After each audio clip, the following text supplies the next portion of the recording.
On this episode, we'll discuss using digital outreach to maximize your church's Easter impact.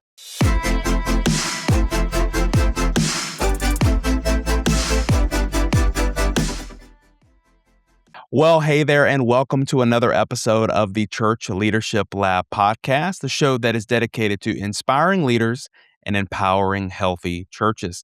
I'm your host, Kendall Connor, and we've got a great episode planned for you today. Joining us as a very special guest, actually a returning guest, and that is the one and only Steve Fogg. If you have never connected with him before, first of all, go back and check out our previous episode with him because that was an amazing episode. But I'm going to tell you a little bit about him if you have not had the privilege of connecting with him before. He is a Melbourne-based digital strategist who's passionate about helping churches and organizations to reach more people and create that greater impact through things like social media and search. Over the years, he's had lots of different roles in his church. He's been a graphic designer. He's been a creative director, an executive pastor, a communications director at his church, Crossway Church there in Australia. And now, these days, he serves as the online campus pastor.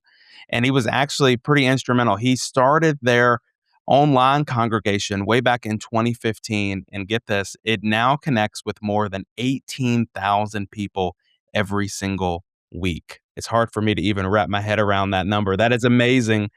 He's also a husband. He's a dad of 3, and he's just super passionate about helping others communicate the gospel clearly. He's passionate about helping people tell that story well and make an impact in a digital world. Today, we're going to talk all about Easter, which I'm excited to jump into, but really the digital opportunities to reach your community around that. And so without further ado, I want to jump into our conversation. Hi there, Steve. It's great to have you back on the show. Hey, Kendall, it's so good to be back. And yes, I am here in Melbourne, Australia, and it's the middle of summer here. So very, very different to where you are. It is. I've got flannel on today. I was just thinking about that. And we had snow just last week at the time of this recording. So yeah, I'm kind of envious a little bit of the summer weather that you've got there. Yeah, very different. We are in peak summer. So it is quite the difference. I'm seeing snow and ice blasts where you are, and it just looks yeah. very Well, enticing. I'll trade you. Well, we read the public bio, and but something that we always like to do, you may remember this from the last time you were with us on the show, is we like to go beyond the public bio. Is there something you could tell us that maybe all of your family and friends would know about you? Yeah, I am what's called a mammal. So all right, you got to break this down for us. Yeah, a mammal. It's a very specific thing. So I love cycling. So as you get older, I'm in my mid-50s. A mammal is a middle-aged man in Lycra. And so most mornings I'll be up at 5:30 a.m. and I'll be out on my bike before I live in Melbourne. It's a very busy city. So I'm out on the roads with a bunch of guys, and it's my ministry field. And it's very much a cycling subculture where good coffee is had. If you go on my socials, pretty much all you'll see is the post-ride coffee. And when my wife sees the credit card bill, all she sees is that coffee first thing most mornings, post-ride. So yeah, I am. So coffee and then all the gear, I'm sure, that's associated with the cycling, right? That's right. Yeah, the gear. And there's always a better bike, right? There's always a better piece of gear. It's just like golf. Yes. It really is the new golf. There's always one accessory that will shave off that half a second going up a hill. So yeah. It's funny. I too am passionate about the coffee, but I've got to check out the cycling. That's an area that I'm going to have to look into a little bit more. But you might inspire me after this episode to jump into that. But I love that. And I'm curious. You said that you do that most mornings. Where you are right now, it's morning for you. I'm curious. Did you go cycling this morning, or did you at least have the coffee? I had the coffee this morning. I have a bad back, and I had to drop our car off, so cycling was out for me. But I did switch the coffee machine on, grind the beans, had the coffee, had my quiet time. And just to get ready for this. So I'm one coffee down and we'll be having my second coffee after this. Awesome. Well, I'm glad that you are going to bring the energy to this. Well, I want to jump into our conversation. We know that so many churches literally all over the world, are preparing to celebrate the resurrection. They're preparing for Easter Sunday. It's a big season. Why would you say that this is such a big opportunity for churches to reach people, to reach new people? And, like, is it too early? Are we too late? Are we too early? When is the right time to be planning and figuring out how to reach them digitally? You're never too late. That's really, it's better to try than not to do it all. Someone said that, Yeah. Really, really, you're never too late. The stats show that around Easter, kind of 3 to 4 weeks before Easter, certainly on search, Google provides wonderful analytics for us to show kind of different cohorts' intentions around Easter. So I run Google Ads for different churches, and we can see around a 400% spike in people searching for a church around Easter. And that generally starts around 4 weeks before. And again, we can dive into kind of the detail there, but that at a global level, that's kind of translated into every Western country, whether that's the US, Canada, Australia, New Zealand. And we work with churches all over the world, and we see that consistent trend where that intent, and it's definitely different cohorts of people. It is people who may go to church once a year, they may or twice a year, Christmas, Easter.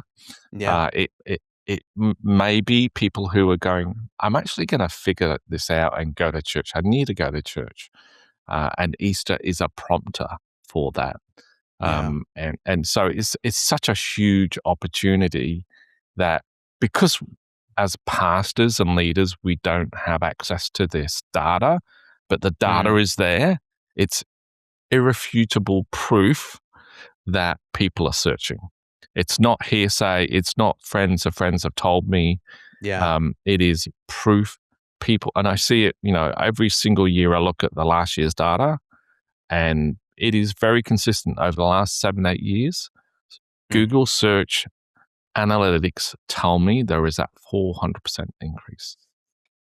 That's incredible. And, I've got to believe that you are an expert in this, because I want to jump back just a second, because we mentioned in your bio that you're reaching, with your online services at your church, 18,000 people on any given Sunday, which is, I really don't know how to wrap my head around that, Steve. That's incredible. Yeah, look, online ministries are slightly different to in-person. So with online, you'll get people that will come and join on a Sunday, and it's that live cohort is much smaller than kind of people that discover you during their week. And then when they discover your content during their week, they'll stick around, they'll watch a whole message, they'll watch a whole sermon. But really that, what we call asynchronous kind of viewership, generally then they start to come back live. Because what they see is they see me on camera engaging with them specifically, and they'll see our chat, which just goes completely ballistic, because we've worked really hard to create a culture where people feel safe, especially if you're here for the first time, chat. So, we'll get people from Malaysia, Singapore, really rural parts of Australia who are, I was talking with one couple last week who are 5 hours west of a major city. They live in a town of about 400 people. There's no church there. He cares for his wife full time. That's why they moved there, so they could afford to live like that. And they're just looking for a church, and they reached out. In fact, this is a great example. We work really hard on our own search engine optimization. We've done that for the last however many years since I've been in this role. And interesting, I said, how did you find us? So the little market researcher inside of me went, I'll just test this out. He goes, I was on Copilot and I searched the best online church in Australia. And we came up as number one. Now, if you are doing good SEO work, it will feed in to AI. And really, that's what a lot of people don't understand. That SEO work that you do really helps with kind of this new way of how people are searching for churches. And that's just one live example. And, again, we're slightly different. It's online ministry, so he's never going to come and physically visit our church, nor is his wife. But they attend every week. This is, 3 weeks in. They're now joining a life group, an online life group. Wow. We're talking about, church membership and what it means to serve at our church online. So and that all came from the fact that we've done all this hard work in what we call GEO versus and that's SEO. a new term, right? I'm just starting to hear that pop up, right? Yeah. But really, it's the same thing. And really, all the AI is really doing is pulling up search results right now. For most parts. Yeah. But for the average church leader who's going, well, you've got an online church, and how is this relevant to me? Well, really, what we're talking about today around Easter is, are you discoverable? Can people see you online, or are you invisible? Yeah. And the reality is, Kendall, that if you're not in the top 3 search results on Google, which take 90% of search traffic this Easter, you're basically invisible. You're buried deep in the Google jungle. And that's the reality. And most church leaders, they'll hop on their own computer after this and they'll go, okay, I'm in Chrome and I'm going to search. And, oh, look at us. We appear at the top. And so they kind of feel a bit better after that. But the reality is Google's looking at your own search history anyway and who you are. We use tools to really look in that kind of visitor's mind eye, and that they don't have you in their search engine history, and they may not be in your suburb. So, we think the typical person might drive 30 minutes to get to church, or just even check out a church. They might pass 7 other churches to get to your church. And, that's the reality. So we do a lot of hard work when I'm working with churches to go, where are your prospective visitors coming from? And let's look at that lens. And so basically we look at Google search, AI search, and really, okay, people are searching. What sort of search terms are they using in these locations? Not on your own computer, pastor. Okay. Don't do that. Let's get into the mind's eye of the visitor. At this point, if you type in your own church on Google, right? Of course, it's gonna if you search for churches in your area while you're sitting in your church and you go to your website every day, you're gonna pop up first. Highly likely that you kind of feel good and it's okay. It's unlikely that you're not. But the way Google search is working now, there's 3 types of content that you see. You'll see maps, you'll see search results, and you'll see videos. So more than likely, you'll see yourself in a map, your church in the map. Now, if you're actually at church, but it's actually, depending if you're in a major metro area, it is highly likely that you're not in that map result. And that's another challenge. That's another type of ad that we create, because the reality is, especially around Christmas and Easter, and we're talking about Easter right now, the different types of searches where you won't appear in a map. Actually, the chances of you being invisible goes up even more.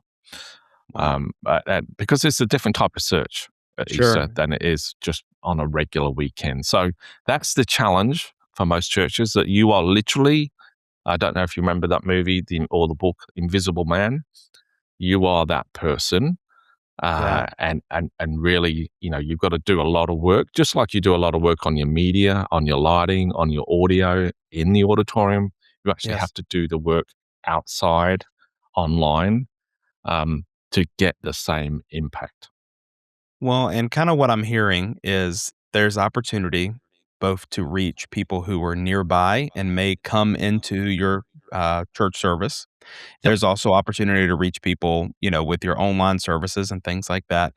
But regardless of which audience it is, we want to get the message of Jesus to them, and then we Yeah. also need to be found.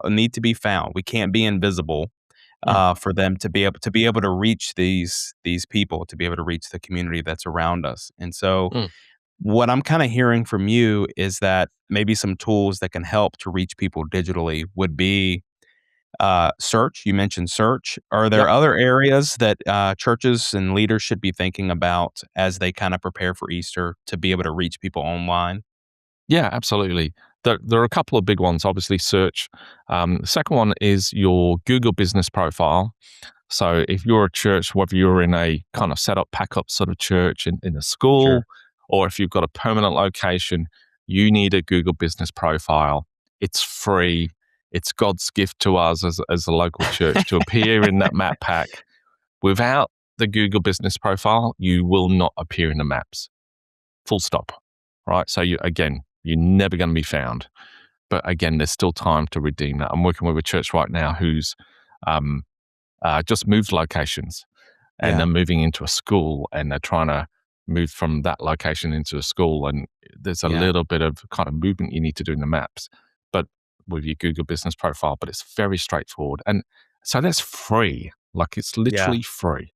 The second thing is Google Ads. Paid Google Ads, again, most churches are on a budget. I do encourage you to use paid Google Ads. I'm a certified Google Ads professional, but also there's something called the Google Ad Grant for churches. The Google Ad Grant is, and most pastors love this, Google offers your church, if you're a 501c non-profit in the United States, they offer you $329 a day in Google Ads. Wow. It is like literally wow. Yeah. So around that Easter week, you could be spending $4,000 in the lead up to that. And Google's going to pick up the tab. Google is the great evangelist, and they don't even know it. And often when I tell a pastor, they're like, is this one of those scams? No, it's actually not a scam. It's a Google, basically it's a tax write-off for them. And basically, they do that across all eligible nonprofits. So it's not just churches. Yeah. But so it's a massive opportunity. And again, it's about not being invisible. So you go from obscurity on page 3, and again, that is only 10% of all search traffic. And then you go to the top of page 1, and your search traffic will go bonkers. And the really cool thing, Kendall, is Google and I've been doing Google Ads for churches since 2013. And we've grown our church. We're in 9 locations now. We've got an online campus as well. And we use a Google Ad Grant for our own church, as well as I do it for other churches. Google, for the first time ever, about a month ago, released maps as an option in the Google Ad Grant. So what that means is that it used to be just search results, but as maps have become more important, they've now included that as an option, which makes your church, again, if you're outside of that immediate suburb where someone's searching for you, means that you can put your church in a map pack ad, as we call it, 2 suburbs away. Again, it can be around anything, someone's searching for a church, or if you think about your youth ministry, someone's searching for pizza, like literally getting to the mind of the person that's searching, and pretty much you can do anything. So those are 2 really, really big ones for Easter. And then really the third one is, if you think about that, it's all what we call inward bound traffic. So people who are kind of already searching already, it's about being front of mind there. The third big opportunity is Meta. And that's really the big difference. So if we've had inward bound with Google, outward bound with Meta means that you're inviting people to church in a video, on Facebook or Instagram, or you're ministering to them on Facebook or Instagram. You're walking along the street saying, "Hey, I'd love to be able to pray for you," And you can put those ads in front of people around these times of the year. Christmas is another great time of the year as well. Just inviting them along to church. And I love that's that. really the big opportunity. Yeah. Well, and these are things that we've, even I've seen it used in my own church, and we've had some success with it. What I love about it is these aren't things that are especially hard to get going, right? With a little No. bit of direction, a little bit of coaching, it can make a big difference for a church, especially leading up to Easter. But then also, it can be great throughout the year, right? As people are searching, Yeah. and I think about how many people stop in our church and say, how did you hear about us? And it's man, we found you online. You came up right at the top of Google, right? And that was Yeah. a big difference. Or we saw you on Instagram. We hear that a lot at our church. Yeah. So I mean, it makes a big difference, and ultimately, it's just getting the word out and kind of meeting people where they are. Yeah. Yeah. And look, the beautiful thing about Facebook and Meta generally, and again, I've been using Facebook ads from the very day they launched. Wow. Because what I realized was the pixel, again, is God's gift to the church. You put the Facebook pixel on your Right. website.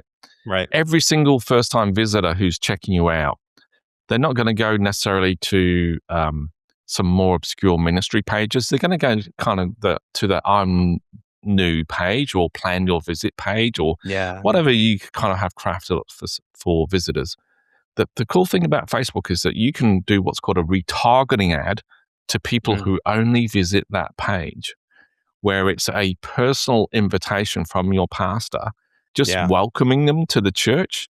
And they may never actually have visited your church, but now they see your church again come up in their feed. Yeah. And you can say, send me a message. And all they do is click on the button and send a message. And it just provides that wonderful ministry moment where they're not having to come into the church on the Sunday. They actually get a chance to connect with you before they even come. And it increases the likelihood that they will actually come. That's so powerful.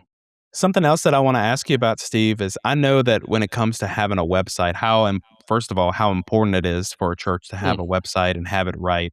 Is there anything that they can do to kind of make it appealing to Google, appealing to reaching people who are looking for a new church? Yeah, absolutely. Again, SEO, which is search engine optimization, is really the work that my team does when we come to look at your website, we review it. And basically that piece of work is where we want to make it more visible in Google. So it's much more technical type of work where we're coming in and making sure that the types of keywords that people are searching for, you will rank highly in. So that's opportunity number one. Opportunity number two is Google Analytics shows to me clearly with the hundreds of churches that I work with, on average between 65 and 70% of people who are visiting your church website are visiting for the first time. Like that is fact. Wow. Fact. Say it one more time. So between 65 and 70% of people who are visiting your church website are there for the first time. Wow. So that's it's getting a lot of new traffic. Yeah. So that's like, if you had 65% of people in your auditorium and you came up to preach, what message would you preach? Like, honestly, it kind of changes the messaging because often churches orientate their messaging on their homepage to kind of churchy language, people who would already attend. But what would it look like if you had a really friendly, warm welcome on your landing page, which is geared towards that first-time visitor? Because all of a sudden, you're not just focused on that 35 to 30%, you're focused on that 70%. And then they're much more likely to take a step into whatever landing page you have set up for that I'm new person or plan your visit person. Those are the really two things, big things on site that you can do. I feel like any pastor who may be listening to this can kind of identify right away and kind of can sense that moment of, if you go and you're standing on stage in your church, you're looking at who's in your audience. You're looking at who you're speaking to, right? And if you Yep. look around the room imagine on a Sunday morning and 70% of them are first-time guests, I mean, first of all, what pastor would not be stoked Yeah, to you'd be happy, right?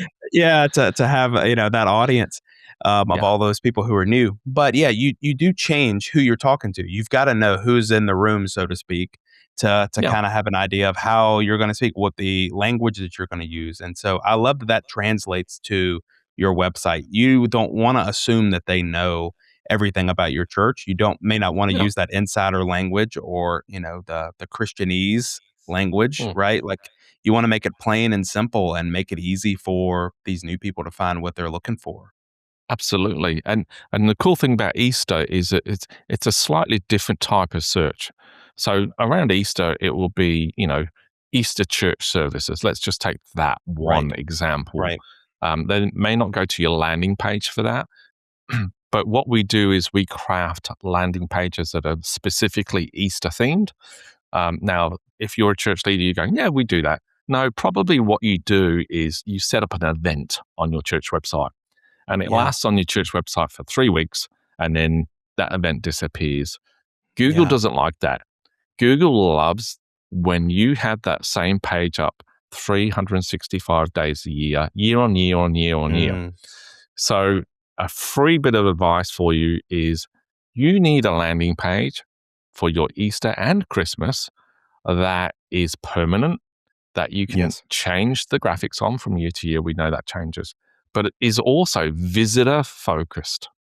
So again, Easter's coming up. So what to expect, where to park, how to dress potentially, depending on who that audience is, So again, getting in that visitor mindset, but also honing that search term towards the time of year. And again, it's the same for Mother's Day. It's the same for Father's Day. It's the same for, often churches in the US, I know September's a big time where people return to church. So it's like back to church Sunday. So again, all those key phrases, these are permanent landing pages that may change from year to year to year. But the actual content data on that page stays the same. Google will love you for it. And the cool thing is that you will get more visitors because you will slowly start to crawl up that search ranking. We do a lot of work which will kind of just take you to the top if you want. But really, that permanent place really will help you year on year. That's really smart. And so just to kind of recap that, for Easter and Christmas especially, so you'd have like yourchurch.com/Easter. And all year long, you're saying leave it in place. Don't take it down, on Easter Monday. And you're going to want to leave that in place so that Google essentially recognizes and keeps tabs on that page. And so when it's ready when people are searching it next year, they're ready to go. And you just update it along the way. Yeah, absolutely. Yeah. And with that URL, it might even be Easter church service times. We're getting very specific. And your header might be, Easter service times. And you want it to make sense for the user. But then you've got your meta title and your meta description where you can really double down on that a little bit more specifically, and that can just stay there. And then the content on the page, again, this is what's called keyword stuffing a little bit. But really what we're trying to do is it's got to make sense for the visitor, but also we're really trying to encourage Google to return us to the top of that search engine result at the right time of year. And we'll see it. Like, honestly, the data shows 100% if you do this one thing, you will get more visitors. And that's including that on, you're saying, so include your keywords that are in there in your description and things like that. That's going to make a big difference for you. Down to your picture. So if you've got a graphic on that page, call it Easter Church Service Times.jpg. Even if it's down to that, like Google, and the same with video and et cetera, et cetera. Because often a video team, when they're putting a video on that page, they'll call it bumper track or something like that. But it comes down to that sort of level of detail that Google will reward you. Yeah.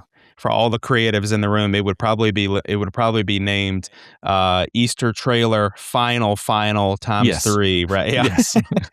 Saturday night at 11 That's p.m. right. That's right. Well, I think about all of the things that kind of go into, your Easter services. You want to get, I love that you said share as much details as you can about what to expect at those Easter services on that page. And then you kind of have to put yourself into those shoes again of, okay, this is a person who may not know anything about your church. They may Yep. not know what to wear. If it's, Yep. dress your best or, go casual, or if, I always like to include for our church any kind of, if we're going to do anything special on that day, like a family photo booth or anything like that, show them exactly what they can expect. And even bonus, if they can, cherry on top, if they can see pictures from where you did that last year, right? And absolutely. Yeah. see that kind of thing. Some churches will do like the Easter egg hunt, for example. Yes. And I'm not talking about that helicopter where they're dropping 5 bazillion Easter eggs. I'm talking about, you may do something as simple as an Easter egg hunt, buy a ton of chocolate eggs. Now, here's the thing. People, when they're searching for Easter egg hunts around Christmas, because there are community events that do that, if you've got that on your landing page, your church will show up and they'll come to your church just because they saw, Google's, again, rewarding you for that search. So it's just getting into the way of thinking of that visitor and then actually putting it onto the page. And again, it's just a cause and effect. How about, Steve, when you're say you're running ads and you're trying to reach different audiences on Facebook and Instagram and all these places, is there a certain target audience that you should be leaning into? Is it just people who are nearby your church, or is it families? I mean, what's your recommendations for something like that?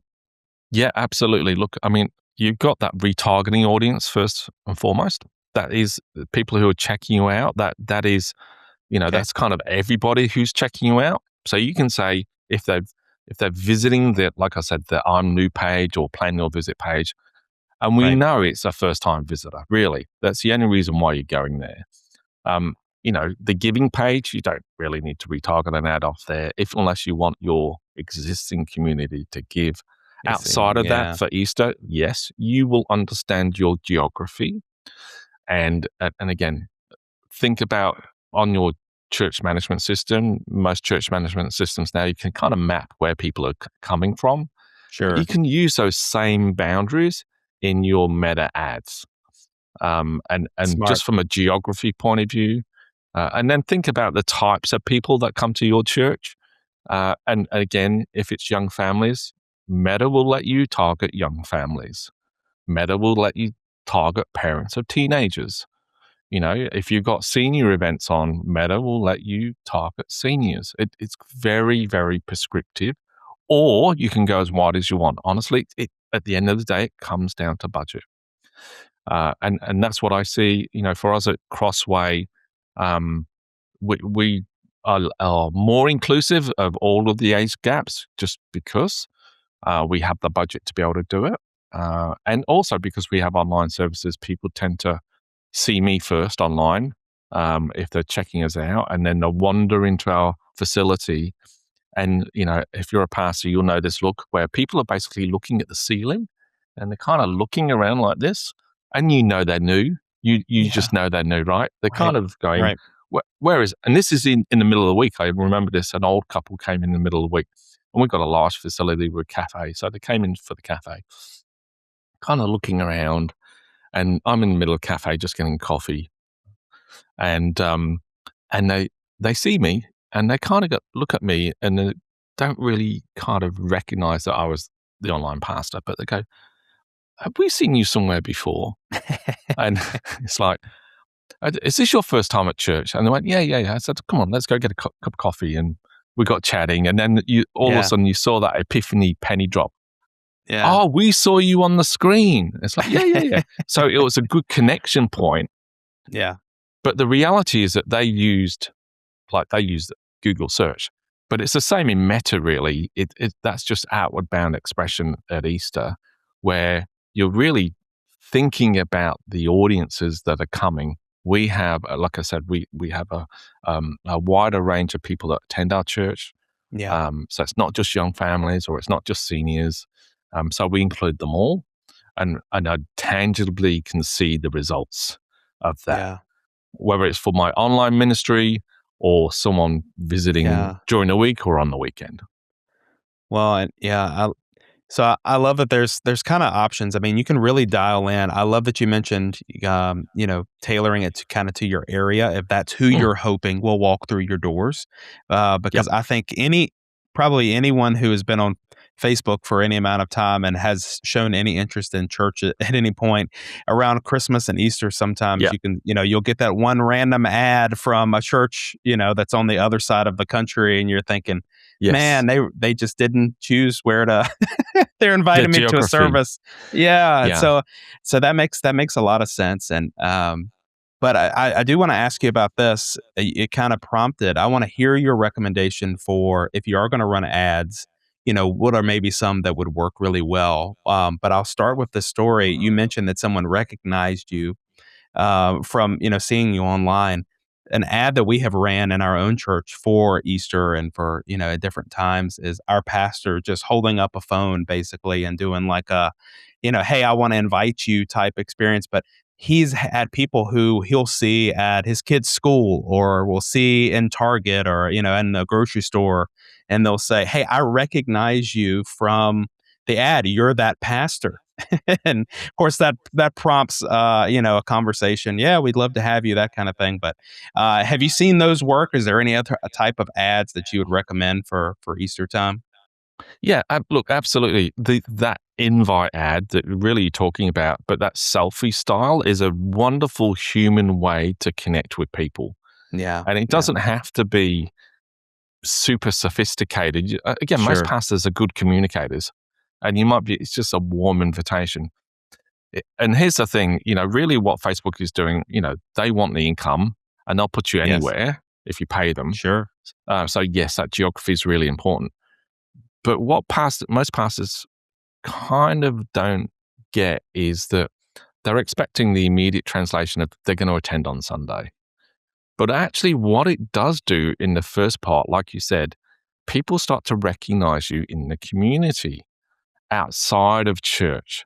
There's There is value there. there's Yeah. immense value there because they may not choose to turn up next week, but all of a sudden you put a human face on something that might have been a bit scary for them in the past in terms of going to a church, but now they know you, and now that they're much more likely to attend. So whether it's a straight invite style ad, and that's great Sure. around kind of those high points of the seasons, or, you know, I was doing some work with a pastor in a city here where he just offered to pray for people. I love He that. said, hey, I'm from this church and I'd love to be able to pray for you. You can send me a message and I'd love to be able to pray for you. And we, literally, I think it was a $50 budget. He didn't have a lot of money. And he got flooded with messages of people Wow. who he'd never met asking for prayer. Yeah. It's very different. It's not the sanctuary on the Sunday morning and Yes. they've heard a message and they've come forward for prayer. This is the same opportunity, but it's just a digital expression. And Google will do the same thing as well. We run Google ads, believe it or not, for prayer requests. And you go, why do you do that? It's because there are people who may not attend a church, but have Yes. some sort of spiritual affinity that they've not locked it down into Christianity, but they know there's a higher power. So they're probably agnostic. But Mhm. they're going through a troubled season and they're looking for help. And Wow. they're willing to get prayer. And that is again, we want to serve these people. We want to be Yeah. able to pray for Yeah. those people. We know that Jesus loves them. Mhm. Jesus died for them. And really it's just a starting point for a ministry opportunity right then and there. And they'll send us their prayer requests and we'll call them. We'll start a Yeah. relationship. And if they're close, we'll invite them to church. Wow. I, it just kind of sparked an idea talking through this, and help me remember. I want to come back to you mentioned a budget, and you mentioned how much that church spent. I want to hear a little bit about that, but I'll share this really quickly. It just got me thinking, like, yeah, if you're kind of torn on, is it worth it to do this kind of thing? You're thinking, oh, I hate to spend the money just to go advertise our church.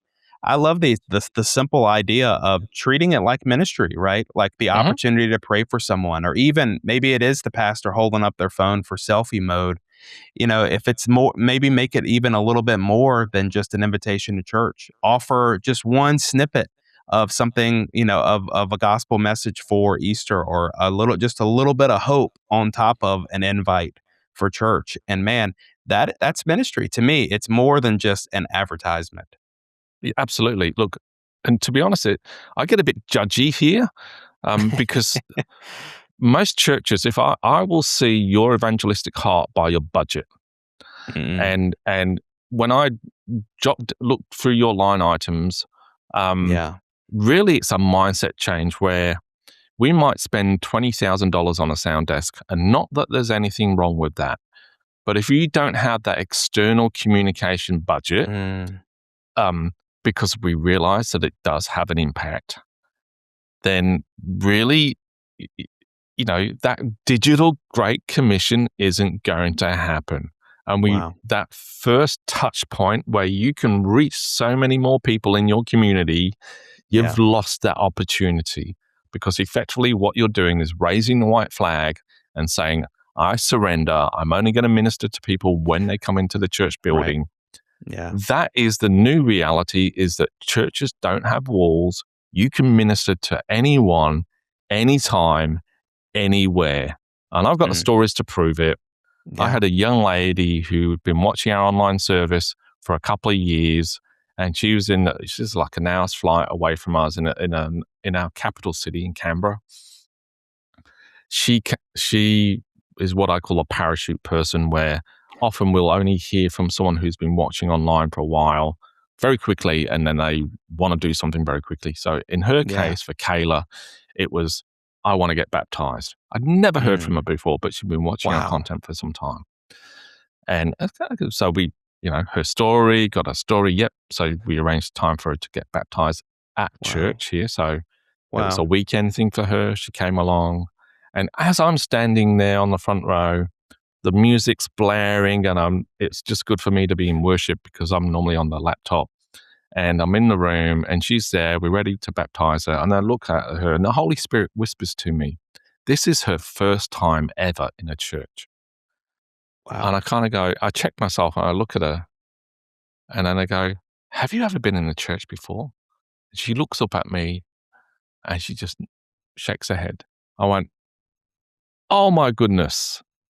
Wow. She's come to faith. She's Yes. been watching church online. She's now taking an amazing step of getting baptized, and this is her first time ever in a church. And Mm. and that's really what digital ministry is all about.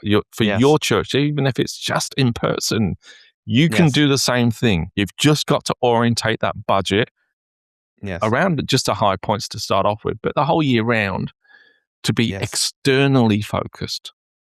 That's And that's so just one of good. thousands of stories that I can share like that.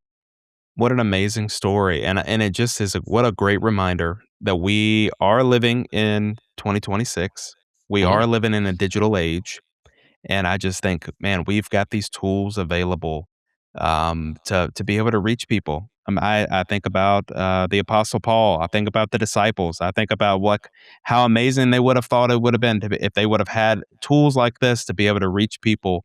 And so we don't want to let them go to waste. I love that story, and man, God can use it. That's right. And look, even if you think of the 12 disciples, like they went from Judea to Samaria to the ends of the earth, right? If we think of that Yeah. Acts 1:8, and Paul, literally the Roman road was his internet, right? So that's really, you look at their history and go, they actually were living proof Mm. that you can't stay in Judea for your whole life. Wow. Like really, you can't. You can't stay Wow. in Jerusalem in the upper room. You've got to get out. Yeah. Wow. What a good reminder. It's challenging, but in the best way. I think that's great. Really quickly, just on the, I hate to move, we're moving from such a powerful moment, but I want to ask a specific question before we kind of wrap things up today. For a small church, for a medium Mm. sized church, they're trying to get started in this. I mean, what's a realistic budget that they can think like, okay, to get started with that, like what would that look like financially? Look, financially, really, first thing you want to do is get the Google Ad grant. Google offers you that $329 a day for free. Yeah.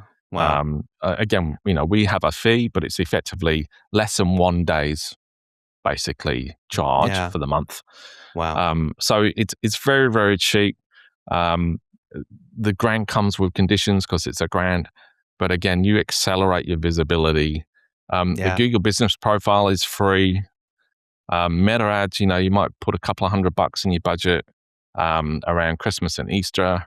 Yeah. But again, you want to get the Facebook pixel on your website, and then just think pretty much you can self-drive it, really. Yeah. We do Facebook ads and Instagram ads for churches, but they tend to be more of a medium sort of size church that has the budget to be able to pay us. Sure. But you can get going if you're a small church. It's Yeah. $50 is a great way to start. But really, it's again, and then that last one, which is search engine optimization and AI optimization, is really, really that final stage. And then Yeah. just think about the results that will come from it. It will just mean more visitors, more first time guests, more people saying yes to Jesus for the very first time, and Yes. your church living a life on digital mission. Wow. And it sounds like outreach to me. I love it. Digital outreach, man, this is the digital age. I think it's the time to jump into it. I'm curious to hear from you, Steve, as we kind of wrap up. Something that we love to ask our guests Mm. is we talk about healthy churches. Yep.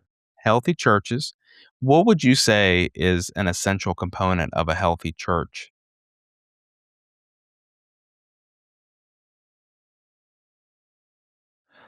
An essential component of a healthy church is that you are living out the Great Commission as a church. For me personally, that is obviously digitally focused. So you're actually investing time and Yeah. money and budget into that digital outreach. That is one thing. The second thing is not to think of discipleship as just going deeper with the Lord. Jesus didn't call us to make converts, he called us to make disciples. And Mm, that's where your discipleship journey starts. For someone that came to faith at the age of 27, someone wasn't wow. trying to convert me or convince me, they were trying to make a disciple. And Mm, I just think of the lifelong impact of that. wow. Really, so it's not about knowledge; it's about Mm, transformation. So that's wow. serving, that's giving, that's being in community, that's being accountable, and that's multiplication by making disciples. That's so powerful. It's a great answer. We have a final 5 rapid fire round of questions. Are you up for the challenge for that, Steve? I am. Let's go. All right. I'd love to hear what's one book that you would recommend to church leaders? Michael Hyatt platform. Awesome recommendation. What's the last thing that you listened to on Spotify or Apple Music, wherever you listen to your music? um, Nessun Dorma, Puccini's Nessun Dorma. Okay. I'm a All right. classical freak. All right. I'm gonna have to load that up after this and try it out. So the Winter Olympics. Yes. Um, Yeah, Andrea Bocelli, the blind opera singer, just sang Yeah. it. So Yeah. if you go there, Oh, you'll okay. see That's probably what's gonna come up. Turandot, which is kind of the peak one of that. All right, I'm gonna have to look it up. How about favorite piece of technology or software these days? It's a AI tool called Magi, Magai .co, and it just allows me to explore all of the AI tools that are out there for the price of ChatGPT, and it is brilliant. I'm all in on Very it, cool. trying to understand how to leverage AI for ministry. Amazing. What about a quote or advice that has stuck with you over the years?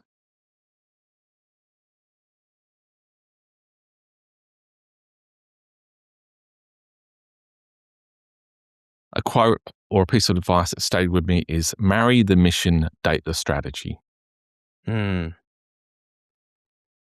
That's a good one for this topic because it's always changing, right? Yeah, absolutely. Yeah. And I think, I can't remember who said it. I think I may have heard Andy Stanley say it at some point, but it's really, it is literally, if I think about when we started Church Online in 2015, our missions remain the same. It's to make disciples, in our city, nation, and the nations. But it just, how we outwork that has changed. I love that. What is one thing that you'd like to communicate to our audience of church leaders today? You can do it. Don't give up. Persevere. And you can be on digital mission. And I'd love to be able to help you. That's incredible. Steve, this has been an amazing conversation. I know that people are going to want to hear more from you. They're going to want to follow you. Can you tell us where we can find more and hear about what you have to offer for these churches?